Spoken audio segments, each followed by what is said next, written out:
માધાપરના સરપંચ અમારે પાણીનો પ્રોબ્લેમ છે તો પાણી 7-8 દી આવે વારો વયો જાય પાણી પૂરું મળે નહીં અમને પ્રેશર ખોલે નહીં તો પાણીનો પ્રોબ્લેમ અમારે કેટલા ફેર અમે જોડિયા ધક્કા કોઈ જવાબ અમને આપતા નથી પાણીનો તમે પ્રોબ્લેમ કાંઈક સુધારો કરો તો માણસને પાણી જોઈએ બાયું રાતે ક્યાં અડી કરે પાણી ભરવા દિવસની ધંધે જાય તો બધા આવે અમારા ઘરે સરપંચ પાણી નથી આવતું પાણી તો અમારે કયો રસ્તો લેવો તમે કયો રસ્તો લઈ અમે માધાપરમાં રહું છું અને અમારે 6 મહિનાથી આ સમસ્યા છે ક્યારેક 15 દી આવે ક્યારેક 20 દી આવે રાતનું પાણી આવે ન આવે છોકરાવાળી બાયું સગર્ભા બાયું રહ્યું હવે એ છોકરા નાના મૂકીને આખી રાત જાગે તો આખી રાત જાગે તો સવારે એને કામે જવાનું હોય કેમ કે અમારા ગામમાં કાટિયું વરણ છે ભળવાર દેવી પૂજક તો એ લોકો બધા મજૂરીએ જતા હોય તો મજૂરી એને કેવી રીતના જવાનું પાણી તો ભર્યું ન હોય છોકરાને કેના વરાણીએ મૂકીને જવું આજુબાજુમાં કોઈ એવી સુવિધા નથી કે હાલો ડંકી સરકારી કે કોઈ કુવા વેળા હોય તો એમ થાય કે અહીંયાથી પાણી ભરી આવી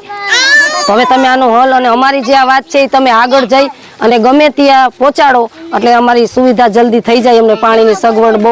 બહુ હેરાન છે અમે કેટલા દિવસ ત્યાં સરપંચ અમારા ભેગા છે બધા અમારા ભેગા જ છે મહિલાઓ બધા કેદીની બધા રજૂઆત કરે છે પણ કોઈ સાંભળતું નથી તંત્ર અમારું અને આખી રાત અમારે જાગવાનું બધાને મહિલાઓને જાગવું એટલે તમને ખબર છે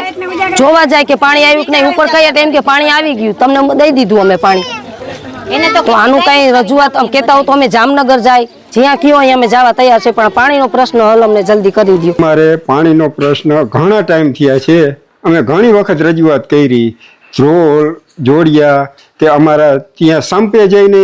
રૂબરૂપ જઈને વાત કરી લઈ પણ મીઠા જવાબ મળે આવશે પણ અમને પાણી મળતું નથી અત્યારે અમારી પરિસ્થિતિ એવી છે કે ન છૂટકે અમારા નદીનું પાણી છે પણ પીવાય એવું નથી ન છૂટકે અમારા જ્યાં ત્યાંથી બોરિંગના પાણીને એવું કરીને અમારા ટાઈમપાસ આ પાણીનું કરવું પડે છે ગમે તેવી વ્યવસ્થા હોય અમારે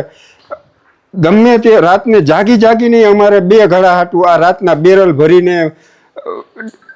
અવેડામાંથી બેરલ ભરીને અહીંયા ઘરે પહોંચાડવું પડે છે પીવા માટે કાંઈક તો વ્યવસ્થા કરવી પડે ને તમારા દ્વારા રજૂઆત કરીને સરકારને કહો કે અમારા પાણીનું કાંઈક પ્રશ્નનું સોલ્યુશન કરે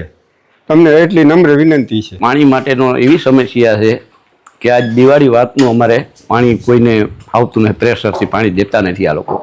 અને આપે તો રાતે 1 વાગે 12 વાગે ગમે ત્યારે આપે અને પાછું 1 કલાક 2 કલાક આપીને પાછું બંધ કરી દઈએ તો કોઈના ઘરે પાણી આવ્યું હોય કોઈના ઘરે ન આવે એવી પરિસ્થિતિ આવી ગઈ છે અને ગામ લોકો અત્યારે મારા ઘરે કાયમિક આવીને ગારું બોલે કોઈ કાંઈ બોલી જાય તો મારે સહન કરવું પડે એના માટે કેમ કે હું મારી રીતે રજૂઆત કરું ફોન કરું કે ભાઈ પાણીનું શું છે તો કે એમ કે અત્યારે નહીં કાલ આવશે પરમદી આવશે એમ કરીને અમારા વારા કાપી નાખે અને જે પાણી પુરવઠામાં જે અત્યારે કોન્ટ્રાક્ટ પદ્ધતિથી દીધેલ છે એ લોકો કંઈ અમને જવાબ હરખો આપતા નથી હું બે વાર કે એમ તો ધ્રોલ જઈ પાણી પુરવઠાની ઓફિસે રજૂઆત કરી મેડમ હતા મેડમને મેં રૂબરૂ રજૂઆત કરેલ મેડમ કે કાંઈ વાંધો તમારો પ્રશ્ન સોલ્વ થાય છે એમ કરીને અમને મોકલી દઈએ અને બીજું પછી મેં રાતે હું 1 વાગે 2 વાગે ગમે ત્યારે સંપે જાઉં એને તપાસ કરવા માટે અહીંયા ખારાની અંદર સંપ છે ત્યાં જાઉં કે ભાઈ પાણી તમે દો ને પ્રેશરથી તો કહેજો આ રહ્યું અમે કમ્પ્લેટ અમે જાય એટલે કમ્પ્લેટ કરીને ફરી પાછું ખોલી નાખે અહીંયા આજની તારીખની અંદર કાલે રાતે મેં એને 12 વાગે કીધું મને કે 12 વાગે પાણી આવશે તો હું પાછળ બેઠો રાહ જોઈ 1 વાગ્યો એટલે મેં એને પાછો ફોન કર્યો કે ભાઈ પાણી કેમ હજી લગી આવ્યું નથી તો કે બસ હમણાં જ આવશે એટલે હવા 1 જેવું થયું ને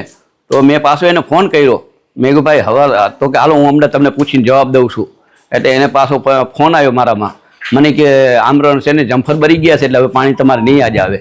એમ કરી અને આખો વારો અમારો કટ કર્યો સવારે પાણી આપ્યું 6 વાગ્યાનું પાણી આવતું હતું પણ એ પાણી છે ને એ લોકો સંપ ભરતા હતા અમને જરા પાણી અહીંયા મોકલે પાણી કેટલું આવે છે પાણી પ્રેશર જ નથી આપતા જરાય કોઈ ગામ 2 ગામમાં અમારે 2 ગામમાં એક જ લાઈન છે 2 ગામને પાણી જતું હોય એટલે કોઈ એને ન મળે કે અમને ન મળે સાંપરને ન મળે કે અમને ન મળે અમે 2 ગામના બાજી એક ફેર તમારે પોલીસ બોલાવવા પડ્યા હતા રાતે 1 વાગે